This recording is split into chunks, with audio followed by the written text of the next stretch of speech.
The Longest Journey was an interesting case study in prophetic fiction, seeing how many of the things that were written in that 1999 game came to be. Not much of the actual technology, but rather the political and capitalistic landscape and how stuff like that plays out. Dreamfall: The Longest Journey perhaps does an even better job of seeing the future and accurately predicting the way our lives and our world would be playing out 20 years later. The primary villain of the story is a company that has created a device which allows users to generate their own stories, which is actually a front for that company to spy on and steal personal data from those users and even encourage them to think in certain ways or do certain things. People are none the wiser to all of this and even are excited for the prospect of getting to generate their own movies rather than needing to go to the movie theater to support actual artists. But this is perhaps downplayed compared to the importance of the brainwashing element of the devices in the terms of the narrative. If you don't see what this is paralleling in our current day, then this video is guaranteed to make you mad and is also probably not made for you, so go watch some AI slop.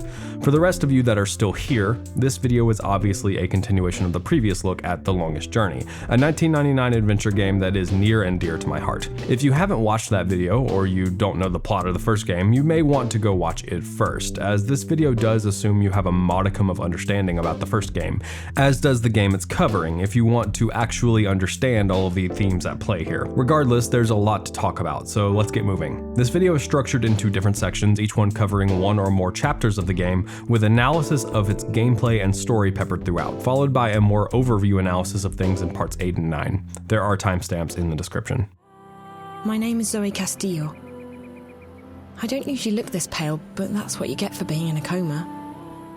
The game starts off with a scene of a girl lying in a bed, her father anxiously sitting nearby. None of this really matters right now, except to say that it sort of spoils the ending to some degree. There's also some foreshadowing here in a couple of the lines, but again, we're not going to get into this right now because it just doesn't matter yet. We'll officially start up in Casablanca, a city with starkly more class, we'll say, as compared to Newport from the first game. While this is true, I would be inclined to say that Casablanca is more boring at the same time, which is at least to some degree on purpose. Jardin de Rose. It's even less exciting than it sounds. I feel as though we're supposed to see this place the way Zoe does, as a dull, drab prison of the mind. There's a news broadcast on the TV screen embedded into the window in front of Zoe's bed. Already we're seeing the technology has advanced significantly since the first game. This is not to mention the Watilla robot in the corner of the room, which is capable of walking, talking, and keeping track of Zoe's schedule, pulling news from the news feed, and so on and so forth. Basically, this thing is a walking AI chatbot, complete with a canned line about how he's programmed to always be happy. Why? I'm not programmed to feel sad, Zoe. I'm programmed to feel happy. Always. Lucky you. I wish I knew what that was like. I would say that the expansion of technology this fast is slightly ridiculous, but that would be short-sighted of me. It's perhaps not advanced enough in the past 10 years. Toward the end of the news broadcast, the image shifts to a wintry landscape, a creepy-looking house, and a girl straight out of The Ring. Find her, save her, says the girl, before the image leaves just as quickly as it came. Zoe thinks it must have been some kind of viral ad. This first chapter is largely about getting to know some of the key players in the story, not the least of which is Zoe Castillo herself. She recently dropped out of college and moved back home with her dad, leaving her directionless and lacking in motivation to change that. She and her father, Gabrielle, share some lighthearted ribbing at one another. Oh, sorry. My mind's just elsewhere. I'll say. Buy me something in Bombay. Something exotic. An alarm clock, maybe? Funny. We meet her friend Olivia DeMarco, or Liv for short, who owns a hardware and software repair shop and, seemingly, black market software mod business. She tells Zoe about a suppression software she could give her that keeps her invisible to the wire, basically the internet, which I find funny for a couple reasons. A, she uses the term WSL. I'm not sure what they intended when they wrote this, perhaps wireless session layer, but more recently what comes to mind is Windows subsystem for Linux, a compatibility layer for Linux processes built into Windows, which wasn't introduced until 2016, 10 years after this game came out. This would only be a coincidence if she didn't go on to say that the icon to turn on the cloak is a penguin, which I'm sure is itself a reference to Tux, the Linux penguin. Kinda humorous, but back on topic. While Zoe's here, that little girl appears again and says, "Find April, save April." We move on to the gym and spar with our teacher, where we get our first taste of the combat in this game. Yes, I said combat. The Longest Journey was a point-and-click adventure, and therefore did not have or even need combat. The closest we ever got was when you had to deal with things within a certain time frame, like the Gribbler or the weird mutated dude at the top of the Vanguard's office, and even then, I'm sure this stuff is complete theater anyway. There's not actually any danger in these moments. I wish that I could check, but all of my saves for that first game were deleted, so oh well. Dreamfall The Longest Journey is more of a 3D adventure game, but notably it still shares more in common with point-and-clicks than other adventure games of its time. Most of the gameplay focus is on observing, interacting with things, and combining items to solve quote-unquote puzzles, which I'm putting in massive quotation marks. We'll get to that. This is basically the same as the first game, but in 3D. So if you're expecting this combat to be stiff and uninteresting, you'd be correct. What we're looking at here is essentially rock, paper, scissors. You have 3 actions you can take, dodging notwithstanding: light attacks, heavy attacks, and blocking. Dodging is sort of a sub-action to blocking, and in fact, dodging briefly puts up a block during the dodge animation. Blocking only blocks light attacks, and light attacks are faster than heavy attacks. So the loop is this: light beats heavy, heavy beats block, block beats light. Dodging, of course, beats everything because you can't lose at rock, paper, scissors if you leave the room before it starts. Both light attacks and heavy attacks can be modified. There are different versions depending on what direction you're holding on the left stick when using it, and light attacks can be chained together in a somewhat fluid combo. This is what the combat is and how it remains for the duration of the game's runtime, and boy howdy is it depressingly dull and unnecessary. They switch it up sort of by having the character you're playing as use different weapons, which changes the attacks you can use, but ultimately there's nothing to this. Now, am I saying I want the combat to be more complex? Absolutely not. And in fact, the combat is just the right complexity to not get in the way too much, but that's the thing. If, while fighting someone, my only thought is to use the cheapest strategy possible in order to get past the combat with the minimum amount of effort in order to get it over with, I would consider that a failure, and evidence that the combat system would probably be better if it simply didn't exist. I don't feel like there's any valuable story reason to have to participate in these battles, and they would be better conveyed in cutscene if you ask me. Lost you kick like a bloody mule. If they were going to have combat, further abstracting it might have been the way to go. Make it turn-based or something, I don't know. Though I'm not necessarily saying this would have been better. My suggestion would have been to cut this entirely before it left the idea phase. You also, in my estimation, only have 14 fights over the course of this 10-hour game, and some of those are in the same fight and on the same health bar. If we truncate those, there's actually only 11, and some of those are still optional, so we've basically got 1 fight per hour and they last a minute or so. I have to imagine it wasn't an insignificant task to design the combat and animate the moves, even considering the fact that the enemies all use the same animations as you. So this time would have been better spent polishing the rest of the game's various animation quirks in order to better serve the story, which Ragnar has gone on record as saying was the primary focus of the game. I would also like to add here that Ragnar has also stated that he's aware that the combat and stealth, yes, stealth, aren't good, which is kind of funny in its own right, because this ignores the other aspect of failure in the gameplay, but anyway, that's enough about the gameplay for now. Zoe gets contacted by Reza, her ex-boyfriend and an investigative journalist. After a brief conversation which boils down to, I'm not going to talk about the story I'm working on, and I'm depressed and sad, Reza asks her to help him out by going to the Seshadri building downtown and finding a woman named Helena Chang who works for Jiva, and picking up a package for him. Zoe agrees and heads that way. When we get there, Zoe finds it being ransacked by some people that are clearly not supposed to be there. She beats up one of them and the other runs away. Zoe rescues Chang, gets the package, but not before she gives some cryptic responses to Zoe's last name. Do you know my father, Gabrielle? Your father? No, I knew a Castillo once. A long time ago. Zoe goes back to Reza's apartment and finds a dead girl hooked up to some sort of device. She then gets attacked by the Eye, basically the cops, and is taken in for questioning, which unfortunately causes her to miss that ultra important party that is clearly the focus of the game.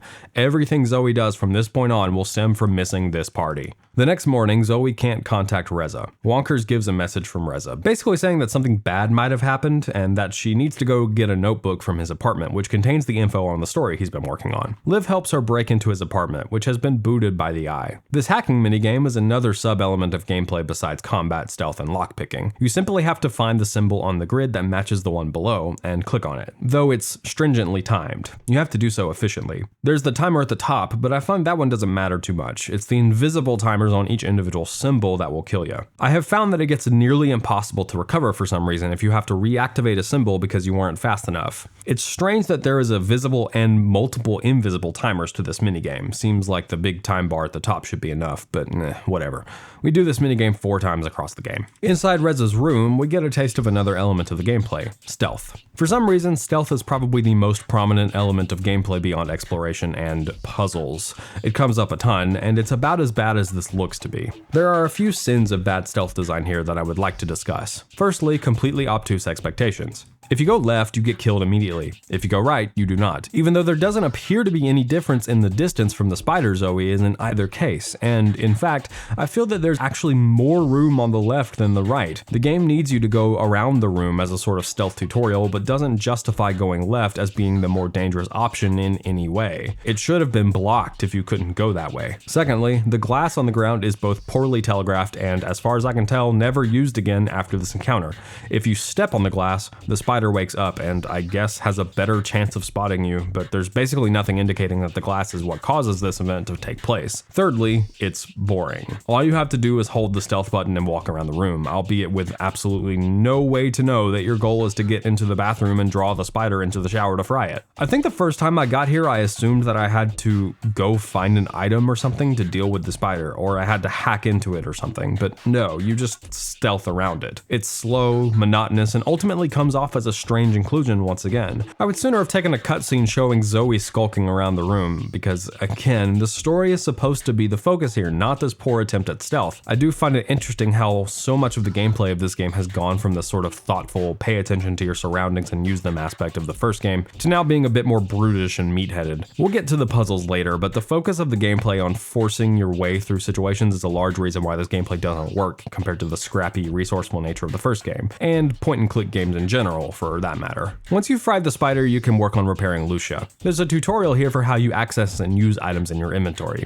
It's in a side-scrolling sort of configuration, and this may seem on the surface to be needlessly unwieldy, but it's okay because you basically only ever have 5 items on you max, unlike the first game where it wasn't uncommon to have 10 or more. We take Wonkers' parts to repair Lucia, and she gives us the notebook, but we're immediately attacked by these 2 girls, referred to as the twins. On the way out of the apartment, Zoe notices a little gray cat. This is the second time this guy shows up, both times in relation to Reza's apartment, and he's clearly some sort of spy bot for the villains of the story, but it never comes up again after this point, which makes it sort of feel like cut content in retrospect, is what I would say if I hadn't realized that there was optional dialogue with the villain later in the game in which he mentions the cat, which you only get if you pick a certain dialogue option, and which locks you out of the other dialogue that is at least somewhat necessary to understand some key elements of the plot related to this particular villain. In the first game, optional dialogue almost never moved the story along, so if you missed key details, it was your fault. But for some reason, the devs chose to lock somewhat useful information behind save scumming or repeat playthroughs, and I just don't think I'm here for that. Interestingly, it is, for some reason,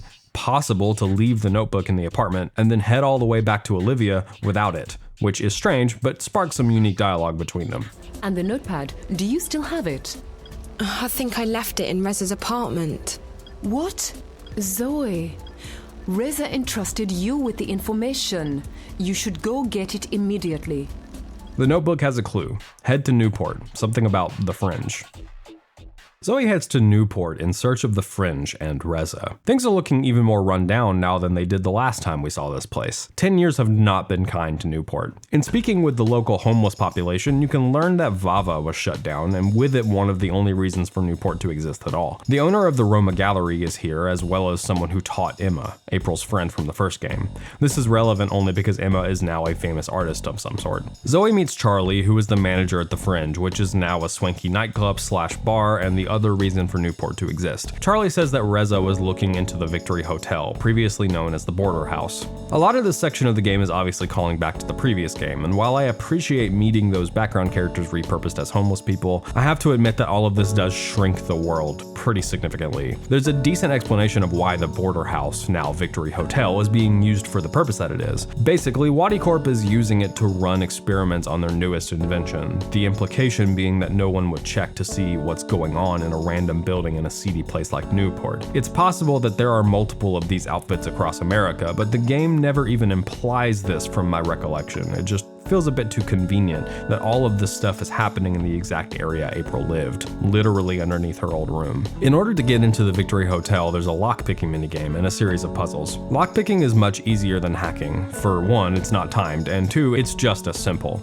You have to match the symbols above and below the tumblers with the ones adjacent to them by spinning the tumblers around to move the symbols inside. If you lock the leftmost one in place, you can easily just flip them over and move the symbols around until they are all correct. You also only do this twice across the game. Maybe cut content, maybe not. I can't imagine this minigame took terribly long to program. I could make a facsimile of it in probably a day or so by myself, and I'm not a professional coder, so the time investment in terms of development wasn't terribly wasted here or anything, but it does still seem odd that they're basically just not using these mechanics at all. It speaks of a perhaps unfocused nature to the development of this game. If story really was supposed to be the front and center, why bother with all of this? In interviews, Ragnar Törnqvist has said basically this, that the team was not terribly experienced and had a bit less direction, leading to cut content, so it's possible the stuff I brought up is an example of that. Now for the puzzles. Things are much easier this time around. I mean, really easy. I mean, so easy, it feels a little insulting to my intelligence. In order to get into the train yard, you have to find a lockpick. This is as simple as going to the only character you can have a dialogue with, this Chinese guy that sells junk, and talk to him. He wants to trade for it, but you don't have to think about how to accomplish this. Zoe just figures out that he would want a copy of the WSL suppression software that she has on her phone, calls Liv, and then gives it to the guy with almost no input on your part. Then, in order to get into the Victory Hotel, there's this conspicuous window and an axe in the nearby train yard that you can use to bust it open after pushing the trash bin over to step on it to get up to the window. Then, once inside, it's too dark to continue on from where you're at. Despite the fact that she could easily use the screen on her phone to illuminate the area, you have to make a torch using the only interactable items in the room: the axe handle, a piece of cloth, some oil, and the water heater, which has a visible pilot light. This isn't a puzzle, more of a foot-tall roadblock. Some people might trip over it, but in doing so, they will clear it by sheer force of forward momentum. This is because the puzzles are entirely contained this time around. I criticized the opposite issue in the first game. Sometimes puzzles weren't contained enough and could involve items that you probably forgot existed because you used them so long back or left somewhere random, probably the biggest offender being Constable Guybrush's eye,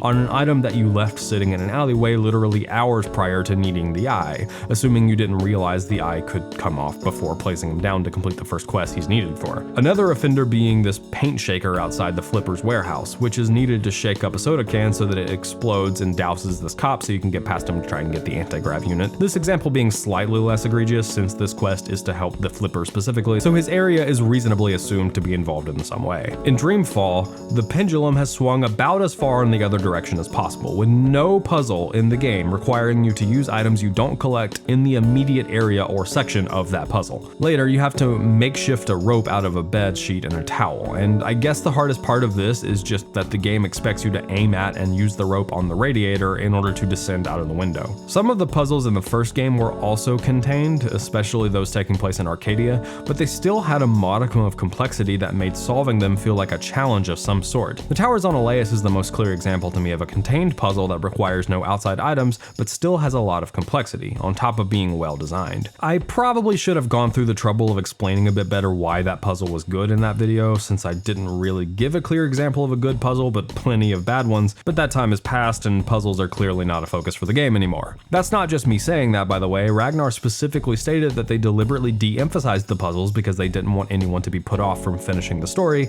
due to their existence. Story is king in this one. I don't know how well this sits with me. On the one hand, I can't argue with developer intentions. I've said it in the past, my big long FNAF video to be specific, that demanding a game be something that it has no intention of being just because you don't like it is probably the lamest form of critique I could imagine. On the other hand, it makes me question the inclusion of these puzzles at all.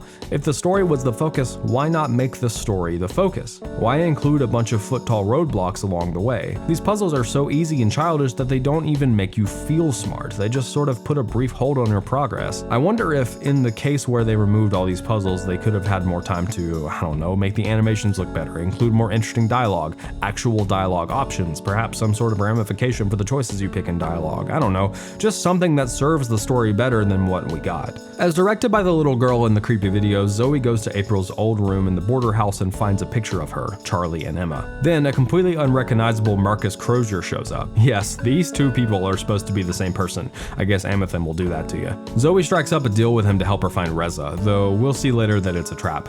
Zoe brings the picture of Charlie to the friend, which sparks a conversation between Zoe, Charlie, and Emma on the whereabouts of April Ryan.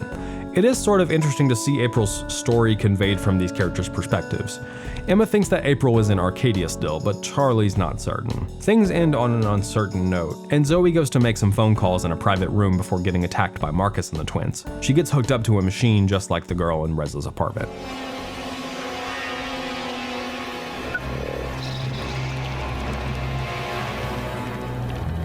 Zoe wakes up in a snowy landscape and comes face to face with the little girl, who sends her away, saying to find April Ryan and save her. Then Zoe is in an underground area with these weird creatures walking around. Getting through here is a, once again, exceptionally easy puzzle. Though I do appreciate that, in order to open the final door and move forward, you have to pay attention to the leitmotif of this area and recall it on these symbols. It's not hard by any means, but it does take some paying attention. The leitmotif can be heard in the music as well as the creatures humming it periodically. Zoe shows up in the Journeyman and meets Ben Rime, who assumes she's a shifter. She says to go find Minstrom Magda and that Blind Bob should know where to go. Zoe speaks with Blind Bob, who wants you to get him some of Ben Rime's mulled wine before he'll talk about Minstrom Magda. Thus begins a long series of fetch quests. Fetch quests aren't uncommon for point-and-click adventure games in my estimation, but one thing that made them much more palatable in the first game was the ability to speed up time to make traveling significantly faster if you wanted to. There's also the element of being able to take your hands off the mouse while April was running in the first game if you so desired. You also were treated with these wonderful artworks to look at while you were walking. Here, you can do nothing but hold the left stick forward. There is no time skip or speed up, at least not without a mod of some sort.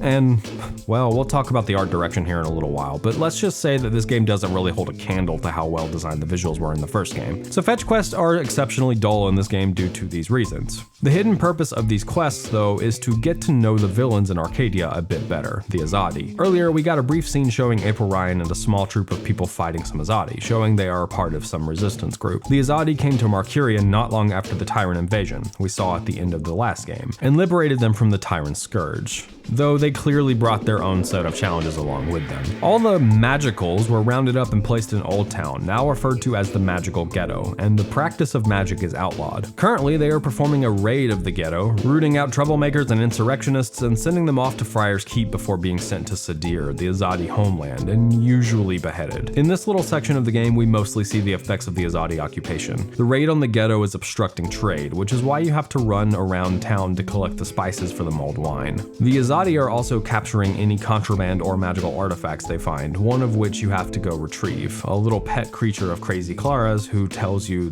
where Minstrom Magda is. Minstrom Magda doesn't go by Minstrom anymore, because the Azadi outlawed worship of the balance. I wish they weren't so dull, but I do have to say that, per my previous criticism of the puzzles in this game, the fetch quests, when used for this purpose, actually serve the story and so get a bit of a pass from me. I do just wish that they had sped things up a bit. It takes actual minutes to run from one side of the map to the other, and you have to do so more than once during just this short portion of the game. Finding Minstrom Magda proves to be fruitless, but not long after, a boy, Bryn, who we know is working with April, approaches Zoe and says he can help her find April. Zoe suspects it's a trap and doesn't trust him, but goes with him anyway, being out of options and all. She tells him not to lock her in a basement, to which he replies, "I promise there's no basement," which is a stealth joke because they do kidnap her and lock her up, it's just in a second-story room and not a basement, so he wasn't technically lying. They take her to April Ryan and she has a chat with Zoe. Zoe tries to gauge the situation, concluding that April doesn't seem to need saving at all. We get a bit of insight into April's current motivations here.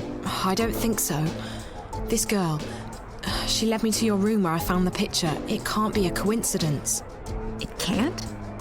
You're sure about that? Look, Stark's not my world anymore. You got problems, you figure them out. That's what I had to do. I'm done with the saving of the world. Ask someone else. But I'll help you get back. It's either that, or we lock you up somewhere until you figure out how to use your powers. And what do I tell your friends? Tell them whatever you want. The April Ryan they knew is dead. I'm not part of their world anymore. So you're not going to help me? You're not curious to find out why I keep getting these messages about you? What if something big is going down and... Like I said, not my problem. I've played my part, just leave me alone. Now, do you want to go back or not?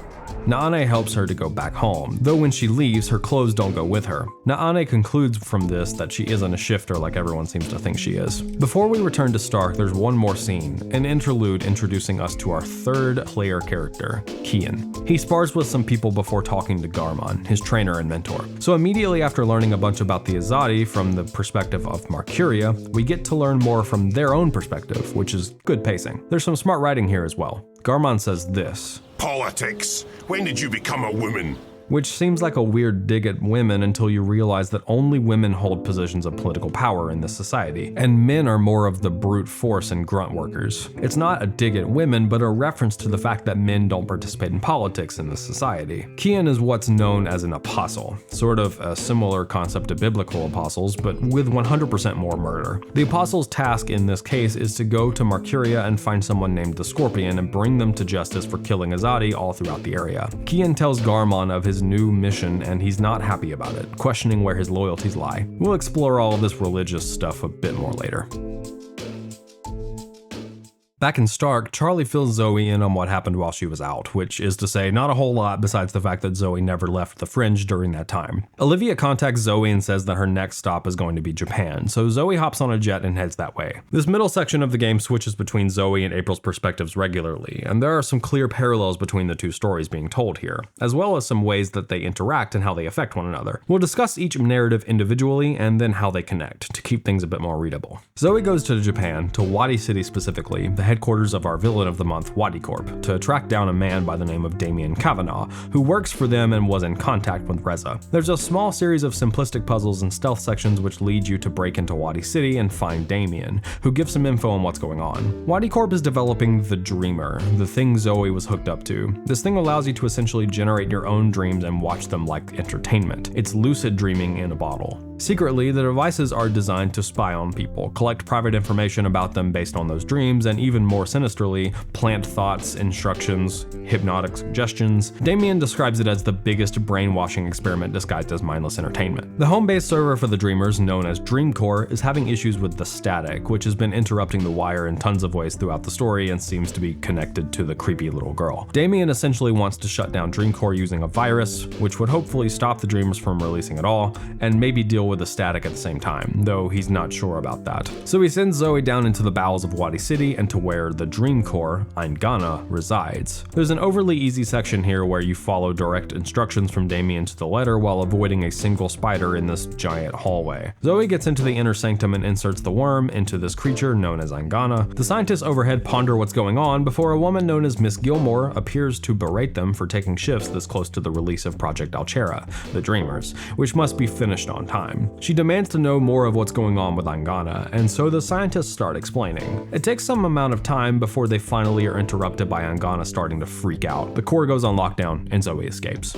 Meanwhile, in Arcadia, April climbs the giant tower that stands over the top of the old Temple of the Balance, and overhears a conversation between a woman known as the Emissary and a guy known as the Prophet. The Prophet was alluded to in Kian's introductory scene as the one who ordered the destruction of the Scorpion. The Prophet's words can't be heard, but the Emissary seems distraught about what was said, and the basic gist of the conversation is that it's imperative that the tower be finished on time. April deems it best to follow the Prophet, who travels underneath the journeyman and into the same underground city Zoe woke up in. In order to get inside, you have to use the focus mechanic to watch this creature open the door from a nearby hiding spot, which then allows you to get inside as well. The focus mechanic allows you to interact with things from a distance, like you could naturally in point-and-click games. There have been a number of 3D point-and-click games that have tried something similar to this. I think this is a fine implementation, honestly, though it's perhaps not tutorialized well enough early on, as it's at least unclear that you'd have to use it in order to complete certain puzzles, and if my memory serves, this is the only time that's the case too, which is itself odd. The following section entails probably the most complicated puzzle and stealth segment in the game.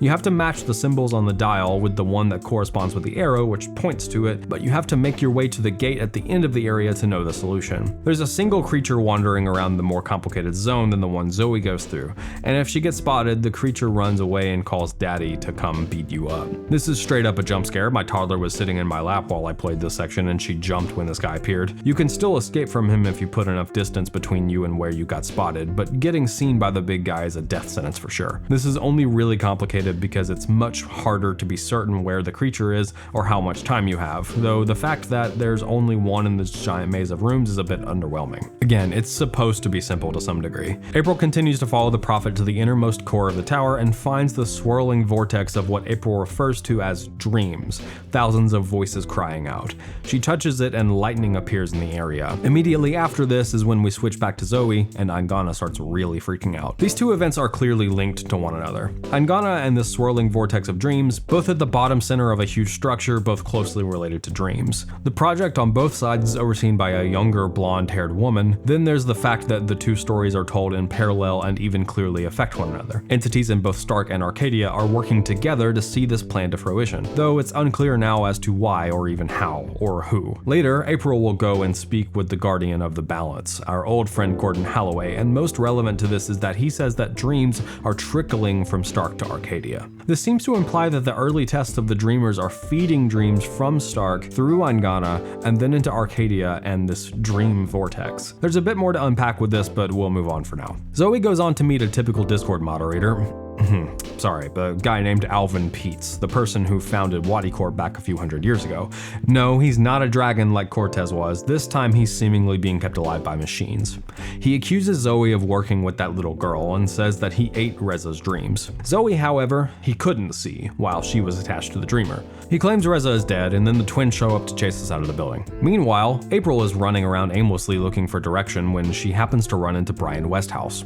He explains how he escaped the Tyrant invasion and what's been going on since then, as well as how he sobered up. Then Rime thinks that April should speak to the Guardian again and that the White of the Dragon could help her get there, and Brian knows that the Dark people are currently docked in town and that the White is in their city. As another example of the caliber of the puzzles in this game, there are 2 new zones worth of Marcuria to explore, and the whole puzzle is contained therein. The Dark people collect books, and Roper Clax, who managed to break out of his mathematical prison after 6 years or so, is a published author, but there's only 1 copy of his book remaining. So you convince Clax to give you the book, which isn't a puzzle, you just have to talk to him once you know you need the book, then you give the book to the Dark person, and he lets you on the ship.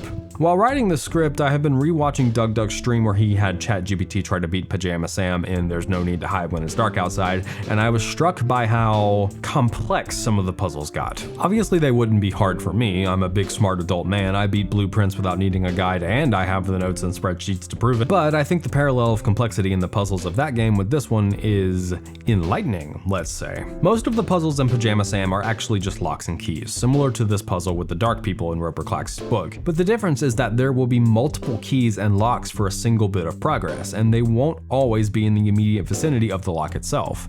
In order to get the gold to open the stone door, you have to A. Find the mines, B. Find the oil to unstuck mud from the tracks, C. Ride deep enough into the mines to find the pickaxe, and finally D. Find the gold in the mines and use the pickaxe on it. Each step of that process could stumble you, and most of the late game puzzles are like this. The mines serve the dual purpose of also having the water meter reading you need for the trivia doors, which leads you to a maze of other progression paths. What I'm saying here is that I think the simplicity of the puzzles in Dreamfall almost betrays their purpose in the first place. They probably should have just been removed, and this game should have been a straight up 3D visual novel, because as they stand, I find that they feel insultingly easy, especially when I can recognize that the puzzles in a game for literal children are occasionally more complex than any one puzzle gets here. If you want to make a game focused on story, then that's fine, but I think they should have committed to the bit a little harder. If puzzles were going to be this simple so they didn't roadblock anyone, then maybe just cut them out. April goes to the Dark People City and meets the White of the Dragon once again. We'll discuss a bit more on what is said here later, but suffice to say that our old pal Crow shows up and the White helps April to get to the Guardian's realm. She speaks to Gordon Holloway, who tells us that something is going on with dreams, an even bigger player in the cosmos than the balance, as dreams make up the fabric of the cosmos itself. He says that April's role in all of this is over and that she should let it go. Dreams are trickling from Stark to Arcadia, but this doesn't concern the balance and so does not concern him. April leaves with perhaps less direction than she came, but at least now she knows for certain that she's not destined to save the Twin Worlds this time. This chapter is titled Convergence, and the 3 stories unraveling here begin to converge at this point, as we ramp up toward the climax. After giving Damien a heckin' smooch, Sorry, man, but I'm Zoe goes back into the Dreamer and tries to find April once again, though she appears right in the center of an Azadi entourage and gets taken to Friar's Keep. Kian goes there to check it out and determines that she isn't a witch and wants to let her go, but the warden of Friar's Keep is a rule follower and won't let her go unless she's headed on an airship to Sadir. Kian then runs into April, and April gives him an earful about what she thinks about the Azadi occupation. I don't think the details are important to go over here, just recognize that this is a turning point for Kian as he begins to really see the potential error in the thinking of his empresses, a realization that comes with a great deal of cognitive dissonance for him. April, through the help of Crow and a series of simplistic one-step lock and key puzzles, breaks Zoe out of prison. April doesn't want to get involved, and Zoe basically calls her selfish for not wanting to put herself on the line again. Zoe leaves, Crow also berates April for doing that, and then goes to help Zoe like the good little sidekick he is. Crow tells Zoe to go see the White, and they happen upon Brian Westhouse, who can get them an airship to head that way. While they're going, Kian raids the Journeyman, arrests Benrime, and finds Naane, who says she can take him to the Scorpion. While on the airship, we have a rare example of some optional flavor dialogue with both Westhouse and Crow. Westhouse talks more about the time he spent, detached from time itself, which he alluded to in the first game, and how he had traveled all around the world, even to Sadir, the Azadi capital. Crow's conversation here has the funniest dialogue in the game by far. Here's some highlights. Went on a journey of discovery. Inner discovery. A quest for personal understanding, a mission of self-realization, a voyage of inward fulfillment, a trek to the... Okay, yes, I get it. You wanted to find yourself. It's brilliant. You desert everyone, abandon your responsibilities and relationships, and focus completely on your own personal misery. It's a douche for the soul. You know, Crow, I think you may have misunderstood what finding yourself is all about. What? No, April showed me how it's done. I can't believe I didn't do it sooner. I feel so much lighter. Not a care in the world. Except for, the total and abject misery in my heart and soul. But all that introspection gave me perspective. I wisened up. And now I'm ready. Ready to get married? Ready to admit that I'm scared out of my feathers about getting married. So no, still on that journey. What powers did April lose? Her special thingy, being a shifter. First, she didn't want to go back to Stark, and then one day she couldn't. Her powers went poof, and no one knows why. Ooh. What? What? Why did you go, ooh? Because it's spooky. Also, I like saying it. It makes my beak vibrate. You don't think she lost her powers because she felt her powers were the cause of her misery? Of course, I wouldn't know what... Huh? Seems to me that she was scared about facing reality again, and she decided that her powers would only bring more pain. So she lost them. Oh, that's, psychology, isn't it? Oh, brilliant. You human females from Stark are really clever. So, hey, if we hit April with a really big frying pan, she'll come to her senses, right? What? No. Yes, it's called therapy. I read about it somewhere. Well, not read, more like heard. In a seedy tavern near the docks. After 11 thimbles of Mary Minstrom's yellow fire. Just before dawn. On a Monday. But I remember the fella who told me. Big lad. Arms as thick as oak trees. A stunning collection of scars. Nice eye patch. A real therapist he was. Wait, maybe it was rapist. It was nice chatting with you, Crow. It's been very informative. Glad to help, doll. Doll? Independent and self-reliant female person who's not an object to be ogled at or used solely for my own personal amusement and pleasure. Sorry, man. Zoe gets to the Dark People City and finds the White. She acts a bit distraught at Brian Westhouse's presence, though she swears it off as being because of her unfamiliar form. She says that Zoe has a strong connection to dreams, and then tells her she needs to find her, that's where you're needed the most. Zoe suddenly disappears and is in a swamp. Now, all three stories really come together. Kian is brought here by Naane and meets with April on the pier. Kian opens up to her, but April is still closed off to him, saying that they are enemies. Just as she's maybe starting to come around to him though, Commander Vamon appears and puts an end to the conversation. The emissary put it on this guy earlier to follow Kian, which is how they knew to come here. Kian actually came here alone and wanted to find the Scorpion, but found April instead. Kian tells him that the stuff that they are doing in Marcuria is wrong, but Vamon couldn't care less. He orders Kian to kill April, the Scorpion, but regardless of what you choose, he refuses and one of the warriors does it instead. April falls into the swamp water as Zoe looks on from a distance. Vamon orders them to kill everyone. Zoe finds Chawan and Bryn, who help her go back to Stark. The White, back in the Dark People City, is attacked by someone from behind her chair. Back in Stark, Damien had to flee the scene so Zoe wouldn't get found by Pete's. The source of the static is a toy factory in Russia. She goes there, does the last set of puzzles and stealth segments in the game, and finally gets to this experiment chamber with a little girl's bedroom behind a one-way window. The following is the story of the little girl. Faith was an experiment created by Wadi Corp and Jiva, that company from the start of the game that Helena Chang founded. They were testing Morpheus, the drug that is paired with the dreamers to make them work, for now anyway.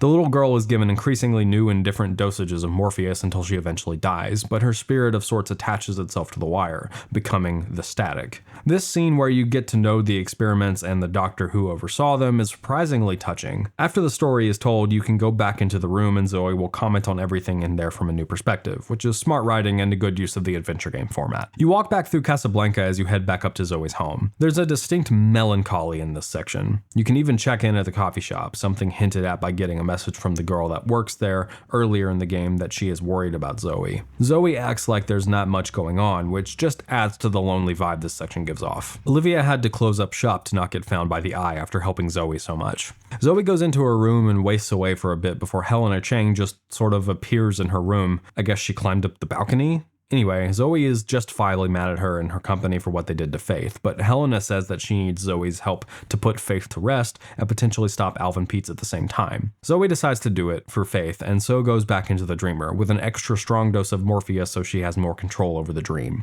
In a chapter titled The Longest Journey, Zoe meets Faith once again. This time, Faith doesn't seem to try to push her out. Instead, she's playing with her dolls in her dollhouse, and Zoe has a chat with her. Someone Faith refers to as the White Lady asked Faith to help Zoe and to tell her to save April Ryan, which the White Lady said she succeeded at. Apparently she was just here. Faith then also claims that they are sisters. The White Lady also said that Faith is hurting the world, but she doesn't feel like she has anywhere else to go. Zoe offers to stay with her as long as she needs. Faith, you're not supposed to be here anymore.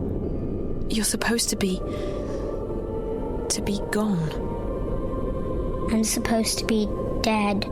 No, you're not supposed... Yes, Faith. You're supposed to be dead. I know, but I don't want to go. I'll be alone. Maybe not. I can't promise you anything, but I believe there's something better waiting for you. I have faith, and I can promise you that I'll stay here as long as you need me to. You'll stay with me? I will. You won't have to be alone anymore. I'm getting sleepy, Zoe. It's okay, sweetie. You can go to sleep. I'm getting cold, too. Come here.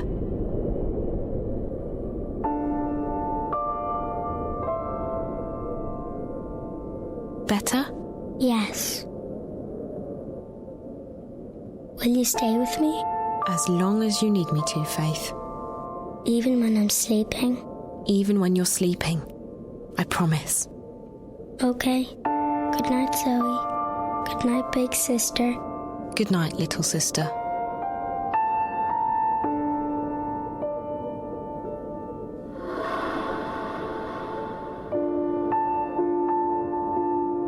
Goodbye, Faith.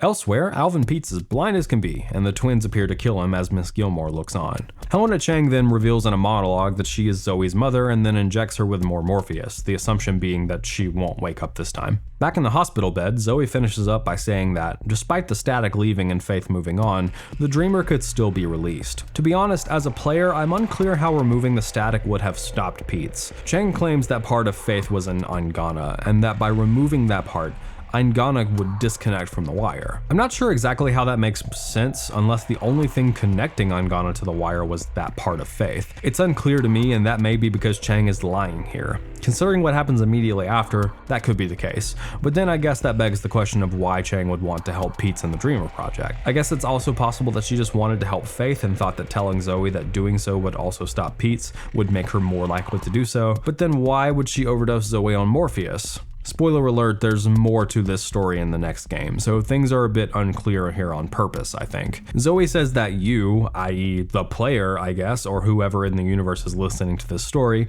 need to spread this story until the whole world has heard it. Reza walks in and talks to Gabrielle, and Zoe says that that's not Reza. Zoe appears in the story time, the same place where Brian went at the beginning of the game, and this guy, referred to in the wiki as the Vagabond, asks Zoe to tell him her story, because the Undreaming is unchained. The Undreaming was the name of the thing that appeared when Brian went to the story time at the beginning of the game. Zoe starts to tell her story from the top. There's one final scene at the end with Brian Westhouse crawling across a snowy mountain in Tibet, 1933. He's about to get buried in snow before Manny Chavez, Cortez, appears and helps him up, saying that he's needed.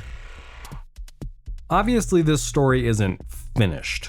Does the Dreamer get released? Does Zoe ever wake up? What on earth does the Dreaming is Unchained mean? There seems to have always been a sequel planned. It was announced the following year after Dreamfall came out, but didn't start production for many years after that point because all the key staffers were working on an MMORPG called The Secret World. Thus, many aspects of the story go unfinished, and the story feels like it ends at somewhere around 70% of the way to the actual conclusion of the narrative. A clear example of this is with the fate of Arcadia. After April is killed, we don't see Arcadia again. It's also completely unclear what happened with Angana and the Dreamer, other than this tiny scene attached to the credits with the news anchors that announced the official announcement of Project Altera's final name, Dreamtime. So they obviously didn't dissolve as a company or something, and I suppose Miss Gilmore is now at the helm and no longer being silently directed by Pete's or whatever. Also, that isn't him. So what, we have hyper-realistic human robots now? Or is something else going on here? There's not much point in speculating because, again, there's a sequel. This game leaves off on a seemingly deliberately unsatisfying conclusion. Again. Ragnar must really like this stuff. This is actually used, I think, as a parallel to the first game in order to explore the game's main theme, which you may have already picked up on by now, but let's discuss some of the other stuff first. From a gameplay perspective, things are a far cry from its point-and-click predecessor. Few conversations have actual optional dialogue. Some do, but most don't. Sometimes the choices you make will lock certain bits of dialogue away, which is a baffling inclusion. Maybe it's supposed to encourage repeat playthroughs. For example, in the conversation with Pete's, one option leads you to hear more about Faith and her effect on him, while another leads him to say more stuff about himself and how his senses work, as well as the cat that is one of his many pets. I don't know why this was chosen when the original game would definitely have allowed you to get all of this information in one go, which as a choice is better for the story because it doesn't leave details on the cutting room floor for half your players. Beyond this, the choices you have are completely meaningless, which makes me wonder why they're there in the first place. In fact, I would say that's the main complaint I have with the game as a functional game. So many of the inclusions here seem to only be included because they had to. Puzzles, combat, minigames, even the 3D exploration mechanics, which I think are mostly okay, they all seem like they're here out of some weird sense of obligation. This only seems to be reinforced as you read through interviews, where Ragnar states that story was the focus and they didn't want anything to get in the way of people finishing the story if they wanted to. If that was the case, why gatekeep people with the ability to complete these combat sections? I remember these being surprisingly difficult when I was younger, and I still died once or twice even now that I've got the combat sort of on lock. The puzzles are so simplistic that they only serve to slow you down slightly, not challenge the player in any way. Which again, that was the point, but that makes me wonder if they shouldn't have just been removed wholesale, because if a mechanic isn't serving your game's main goal, it probably shouldn't be there. And I would argue these puzzles do not serve the main goal of telling the story. They almost never tell you anything about the world, the plot, or the characters. They're just there so this game has some gameplay, and that's a bad reason to include gameplay if you ask me. The puzzles in the first game, while sometimes overly complicated, did tell you a lot about the world and the characters as you were completing them. I gave an example of a time this was done well enough in the fetch quest during Zoe's first trip to Arcadia, but that's about all in this regard. Some of the questions in this story can be at least inferred by looking into the game's inspirations, most notably the mythology of the Aboriginal Australians. Terms such as the dreaming, dreamtime, the storytime, Angana, Alchera, and a few others in the sequel are derived from this mythology. There are interesting aspects of this mythology to me. According to the scholars of the Aboriginal Australians, this mythology contains, in its many stories, maps of the Australian continent with useful information on the locations of things to keep track of or even avoid. There's a TED Talk given in Adelaide by a woman by the name of Jacinta Kulmatri, sorry if I butchered that, where she states that a story involving a vomiting serpent locates uranium deposits across Australia. This all reminds me a bit of the Elation and their storytelling history, but anyway, I don't think there's much in the connection between these myths and the story of Dreamfall itself. For the most part, it feels like Ragnar just sort of co-opted the terms and concepts into this narrative, but I do think understanding the original purpose of the terms can help to explain some things. To start, Angana. Dreamcore, the server that runs the Dreamers, is named Angana, which is a bit suspicious because Angana is the name of a creator goddess in the mythology. This being the case, is the implication here that Wadi Corp captured a literal god and is forcing it to create dreams for people to entertain themselves with? It's an interesting concept to think about for sure. Alchera is the code name for the Dreamer project before its release, and Alchera is also the name of a creator god in the mythology. This is another implication that Wadi Corp has got a god captured here. This seems likely and interesting, but there's no real consequences in the narrative, even if that were true. So it doesn't exactly feel like there's much really to discuss here. It's just one of those, hey, this is kind of cool, things that don't interest me that much. Then there's the dream time, dreaming, and story time. This stuff mirrors the mythology closely, as the dreaming is considered the base for all existence, essentially. It's also not governed by time in any way, the mythology having this concept of the everywhen, i.e. being separate from the flow of time. This is something Brian alluded to in the first game. Oh no, you misunderstand. I'm only 46. I arrived here about 15 years ago, but I left Stark in 1934. Between the worlds, where you dream, time has little meaning. I was trapped, you see, for quite a while. And this one as well. Are you a shifter? Most certainly not. I mean, if I was, I would probably have gone back at some point. No, I made my way through the divide by more unconventional means. I'm not that old, mind you. Something happened that got me unstuck from time. An aspect that doesn't seem to be directly present in the mythology is the undreaming, but we can use the mythology to infer what this thing is. If dreaming is creation, undreaming is destruction. Yeah, I think it's that simple. That being said, I do find it a little lame that we're retreading chaos here in about every conceivable way, including the visual design, which is weirdly similar to chaos, and even some ways that the undreaming works in the more vague aspects of the story that gets better explained in the third game are basically the same as how chaos worked in the first game, but anyway. That's about all I can pull from this part of the discussion for now, so let's move on to presentation. I would hope it goes without saying that the visual design here is, at the very least, less deliberate than the original. I brought up some issues with the visual design already, but let's get a little deeper. All things considered, the models of the locales you're in don't look all that bad. This game came out in 2006, so I guess when you compare it to its constituents, one of the main things that this game gets wrong visually would be the lighting. Lighting and coloring is quite flat across the various locales. To be clear, this game isn't lit in the same way that modern games are. It's more of an attempt at faking light by using texture and vertex painting, like how most 3D games were until lighting engines became a thing. But the flat lighting doesn't help the game reach the vibes that it's going for. That being said, texturing in many of the areas leaves a lot to be desired. This is going up against the hand-painted art style of the original, which suffers in visual fidelity, but makes up for it in artistic direction. Part of this comes down to the camera angles themselves, which I've already spoken of, but it is weirdly difficult to get the camera to pan upward in any sort of cinematic way while you're walking, whereas so many of the camera angles in The Longest Journey were honestly inspired choices, a standout being the view from the top of the tower in the town square when you first enter Marcuria. The jump to 3D also came with some absolutely hilarious animation issues. The first game's animation was also nothing to write home about, using lots of janky motion capture for the longer scenes and stiff handmade animation for most of the regular character animations. This game uses the same technique, except the handmade animations seem even more stiff than the first games, though this could well be due to the closer camera angles and higher fidelity of the 3D models. The motion capture doesn't fare much better though. Again, it could be because of the higher clarity of the visuals, but the way the models gyrate in completely inhumane ways in response to the motion capture is bizarre. Isn't the whole point of mocap that the animation ends up looking more human, not less?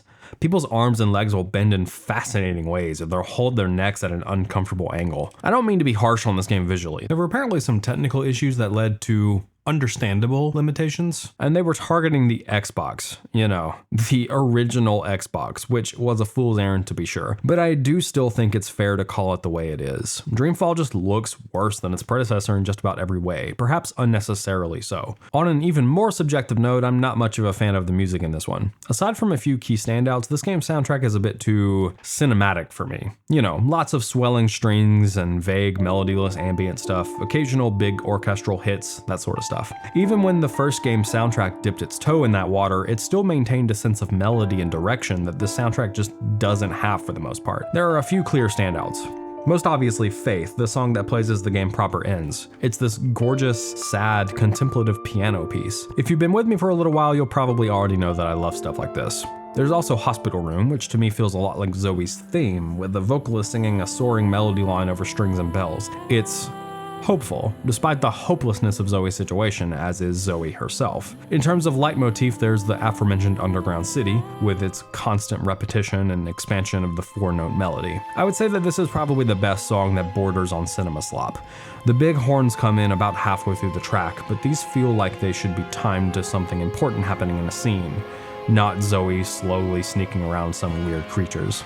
This soundtrack would probably be great as a score for a movie, but for a game it often feels out of place. I'll help you. Watch this.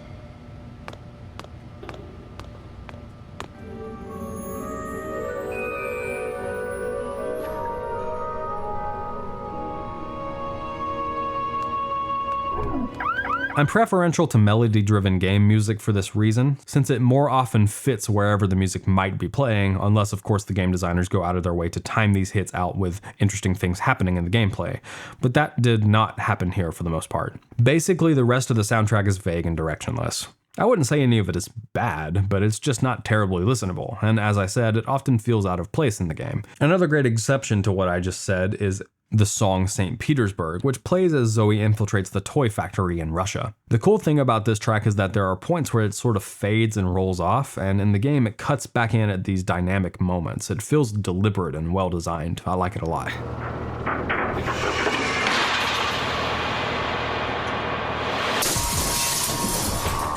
Then there's the songs by Norwegian singer-songwriter Magnet. I love these songs quite a bit. Tonally, they fit in with the trip-hop songs from the end of the first game soundtrack, except these are used much more prominently across the runtime. Notably, Be With You is used for nearly every travel scene as Zoe goes across the globe to her various tasks. That interesting little plucky guitar line bubbling up every time, to the point that it almost gets comical, but it's a great song nonetheless. The modulation you get going into the chorus is a whiplash to say the least, but it's got a great vibe to it, and I love the repetitive motion of the last section as it monotones over this new key, building instrumentally each rotation before breaking down again. Nothing Hurts Now is the piece that plays over the melancholic return to Casablanca, and its triplet melody and the guitar serves this tone exceptionally well. Not in love with that bum bum bum in the harmonica, I guess that is. Kinda sounds like there was a random duck in the recording studio and they had to cover him up with something, but it's a small thing. It's a good song and well fit to its place in the game.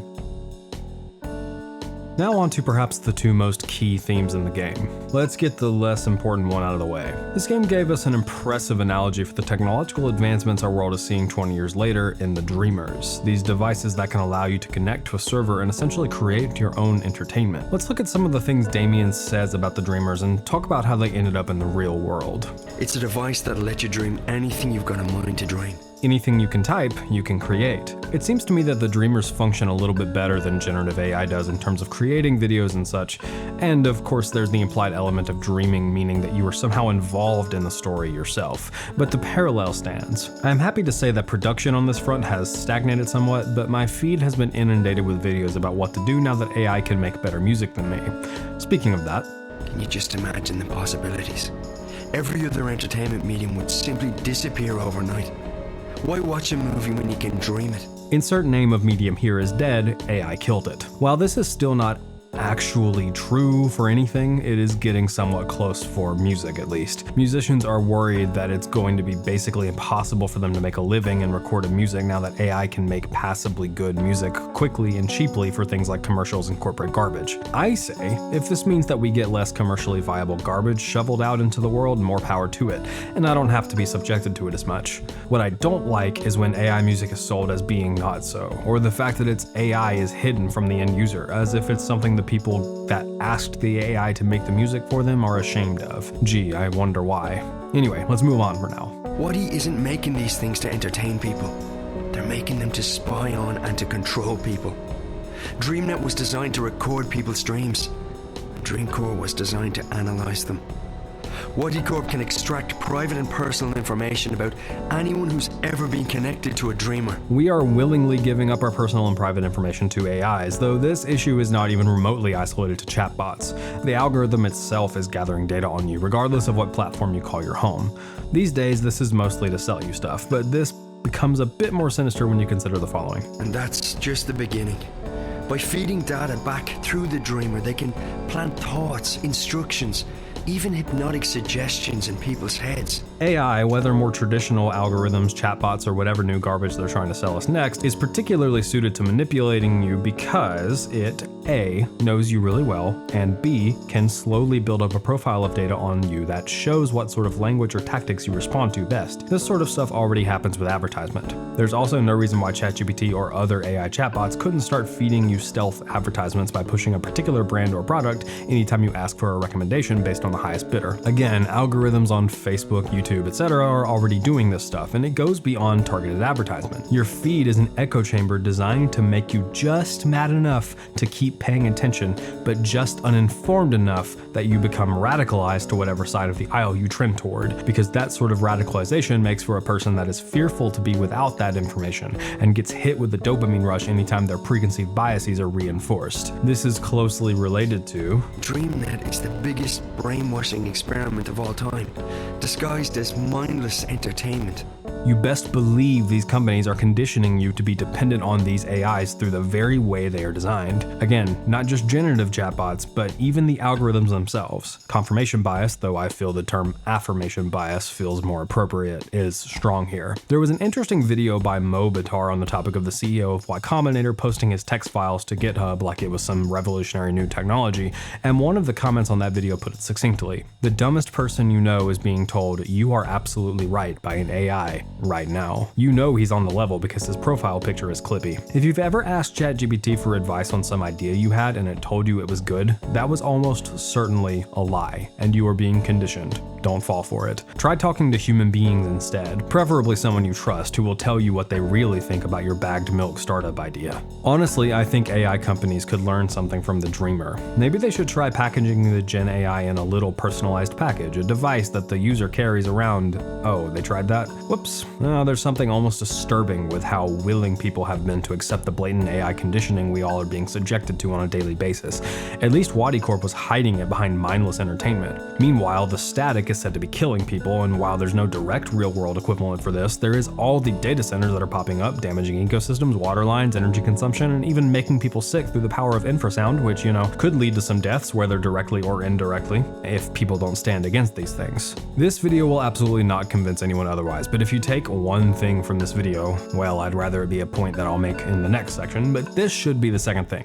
Stop using generative AI. It's hurting your brain, making your life more dangerous, making your money less valuable, hurting the ecosystem, and could very well be used to make you think in a way that you don't want to. And to that same ticket, maybe stop using social media also, especially if you don't feel like you're in control of the way you think right now. I quit Facebook pretty much cold turkey a number of years back, and I have never regretted the decision for even a second. Of all the words this game uses throughout its runtime, the word faith is probably up there toward the top. Zoe, April, Kian, they speak about it or have the word levied at them regularly. This little girl, kind of an important element of the story, is named Faith, and she dies during the course of the story. I think it's fair to say that faith is almost too on the nose as the game's primary theme. Every main character in this story goes through what Ragnar refers to as the journey of faith. It looks like this. Faith at the top, with a line drawing you down toward the bottom, which is death. Loss of faith, disillusionment, hopelessness, spiritual death, followed by your actual death. That may seem bleak, but at any time during this process, a transformation can occur, taking you back up the river and away from the spiritual or physical death at the bottom. So we'll look at how each of the characters explores this journey during their stories. But what does faith actually mean to the writers? That's one of those sort of vague words that can mean many things to different people. Well, Ragnar had this to say, quote, "We had all these characters who were on a journey of faith, and we said, how can we ensure that this theme is carried through and have a clear view of how their journeys happen? So we said every single major character had to fit into this model. Everybody starts out at the top. Faith can be anything. It can be religion. It can be a belief in yourself, in your abilities, in the work you do. As we face challenges, there's a process where we have loss of faith. It can be a minor thing, thinking one day, God, I suck at what I do. I can't do this. And a lot of people after that point turn themselves around, face those problems, challenge them, and they conquer them. And they say, screw that, I am good at what I do. I think most happy people live in this loop. The example he uses here is more so in the abilities he possesses and uses for his work, which makes sense because he's a working man clearly, but each character in the story has their own sort of interpretation of what faith is, or rather what their faith is placed in. Oftentimes faith can feel like a vague platitude because faith itself is simply belief. The object of the faith is what gives that faith meaning. So let's look at each of our main characters here and determine what they teach us about faith and the journey of faith. Zoe starts out in a place of lacking faith. She just dropped out of school, broke up with Reza, and seems to have no ambition in life. It's important to note that she both recognizes this and wishes for it to change. She isn't simply wallowing around, but desiring for the change that eventually comes her way during the story. Her journey takes her across the world and even into the parallel world, each step trying harder and harder to break her faith, but as she goes, it begins to strengthen, and she finds that purpose she was looking for. At the end, she is confident in her faith that things will turn out for the better, even while the future looks exceptionally bleak. This is directly codified with her interaction with faith at the end of the game. There's something better waiting for you. I have faith. And I can promise you that I'll stay here as long as you need me to. These words are said directly to Faith and are literally true, but they are also metaphorically true, and we see that in her final scene. Even as she's lying on her deathbed, she is certain that things will work out, that good will triumph. Zoe starts this game in, perhaps, disillusionment, but is transformed to a place of pure faith in the good and the goodness of people over the course of the journey. April also begins in disillusionment. Her primary goal throughout the story is to take up arms against the Azadi occupation, but she is called out by the White for what this is in reality. Oh, yes. The humans you've taken up arms against to forget yourself. She denies that her purpose is meaningless multiple times throughout the story, but many of the characters see through it. She is fighting to die, not to live. I can't say that I blame her necessarily, considering what happened in the first game. She was a directionless kid who was suddenly given grand purpose, grand direction, and she fulfilled so much of that purpose throughout the story. But people kept telling her she was even greater than that she was important, and in the end, she was not but a glorified delivery driver, bringing the really important people together so that the passing of the torch could commence. In some ways, she is trying to overcome that hopelessness by throwing herself at a new challenge, the Azadi, but in reality, she is running away from the fact that she is not important anymore. The selfishness we saw in the first game continues here, and is even called out by Zoe directly. Yeah. God forbid you put yourself on the line again. Did you ever think that maybe the reason you saved the world the first time around was because others helped you? Others helped me, yes, and they suffered for it. There's no justice in this universe. No matter how much you give, there's no guarantee you'll ever get anything back. That's no reason to give up. It's called having faith, April. You might want to try it out. That's... And April doesn't have much to say in response because, Well, what can you say? She's right. The ironic thing, I think, is that she could have found new purpose if she did not hold this intense rage against Stark, the world that used her and then threw her away, in her eyes anyway. She hates Stark and everything to do with it, but had she instead decided to help Zoe figure out what was going on with the dreams in Arcadia, she could have found new purpose again, though one that almost assuredly would not have satisfied her desires. I get the impression that a lot of people didn't like this direction for April's story. The interviewer at Rock Paper Shotgun says as much, that a lot of people were upset with her storyline, but to me, it's a natural continuation. April was obsessed with how she was going to be perceived, what all of the events of the first game would mean for her, and so when that amounted to, well, basically nothing, what else would she do but have a hell-bent track to find a new meaning and purpose? There's some lines that she says to Zoe that clearly convey this. Others helped me, yes, and they suffered for it. There's no justice in this universe. No matter how much you give, there's no guarantee you'll ever get anything back. The April Ryan I knew wouldn't be satisfied with saying, I spoke with the Guardian. She would have done everything she could to help her. Well, I'm not the April Ryan you once knew. I'm tired of being responsible for everyone. I'm just tired. Well, too bad, because the world won't wait around for you to feel untired. And if you're not going to help Zoe, then I certainly am. Even now, she's more worried about what the world could give back to her than what she can give to the world. She was so unsatisfied with her own ending in The Longest Journey that she never had the transformation back to faith in her purpose. She simply fought to ignore the hopelessness until she died in that hopelessness. At the start of the story, Kian is unquestioningly devout to both the goddess, the deity the Azadi worship, and the Six, the empresses who claim to serve her will. Garmon speaks to him of the misplaced faith in the Six, but as it often does, it takes being questioned by someone you don't know in order for him to really start to see the other side of the coin. Kian ends up realizing that the goddess would not want the Azadi to be treating the people of Mercuria this way, and sees the good in the people they are oppressing. There are obviously real-world events related to real-world religions that this parallels clearly. People groups using religion to justify atrocity. I'm sure at least one has popped into your head just now. Something that should touch more closely to home is that religion is often used to subjugate or discriminate against certain groups of people or kinds of people. As a Christian for many years, I'm going to take this opportunity to get on a soapbox. If you've found yourself in those shoes, hurt by Christians because of things you believe you can't change about yourself, the Bible doesn't condone this behavior. It's clear and speaks out openly that certain things are objectively wrong, but you were never meant to be treated as lesser than those that go to church and don't practice those specific things. You were meant to be loved, shown compassion, because we all fall short of God's glory. If God didn't first love us, we wouldn't even know to tell you that you're wrong in the first place. Part of that love is telling you the truth. Where you find yourself living in sin, we can't ignore those things. But Jesus sat with sinners, loved them just the same as everyone else. We, the church,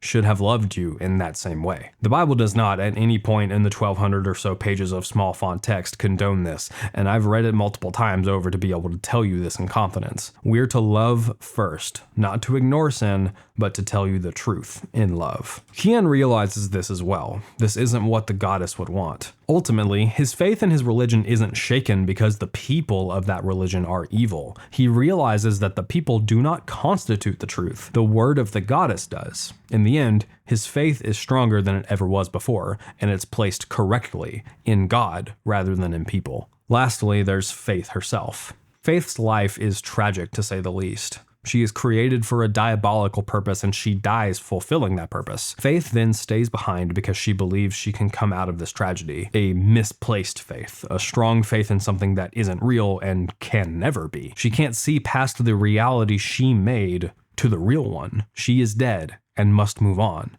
In order to truly move on, she has to give up the faith in what matters to her. Realize that it's not worth fighting for because it isn't real in the first place. Zoe approaches her in a chapter titled The Longest Journey, which to me finally reveals what the titular journey is referring to. It's referring to the journey of faith that we all are on, and it's a journey that goes throughout our entire lives and maybe even a little beyond them, and one we each have no choice but to endure. At the end of Faith's journey, Zoe helps her to discover that sometimes, in order to see transformation, you have to undergo a spiritual death. Give up on some things you're holding on to that are holding you back. This game's ending is basically only bleak. Faith gets to move on, but that doesn't repair the tragedy that was her life.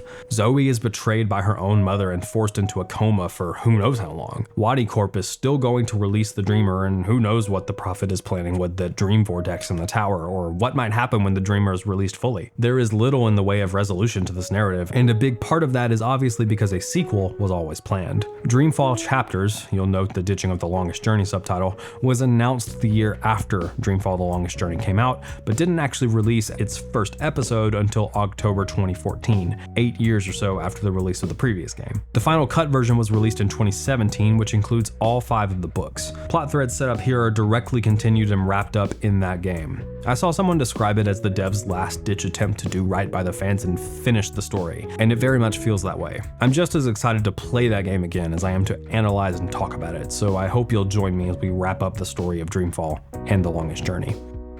Thank you for watching, and for the members for supporting the channel. I recently changed the memberships to as low of a price as I could get them. I think YouTube is charging $1.50 for the memberships now, but I set it at $1 anyway. And that gets you status updates on all of my various projects, as well as access to the videos a week earlier than everyone else, and your name read aloud. This is the first video I've done since I changed it, so I want to try something. I'm going to read every name out loud and then speed it up until it's a 15-second long clip, and it'll just keep getting faster and faster until the names are unintelligible. I have no idea how this is going to go, but I have some ideas for how this can continue to be expanded upon if my theories are correct.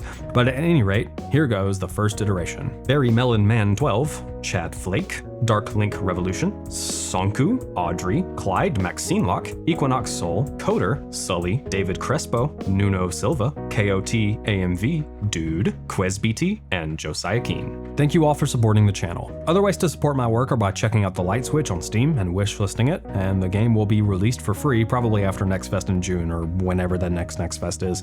I'm feature freezing it from this point on, so there's really nothing left to do but release it. You can also check out my second channel, Tetramorre, where I post music, including the soundtrack for this very video you're watching, and I'll be posting videos on various other topics that aren't long-form video game analysis. Thanks for everything, and I'll be back soon.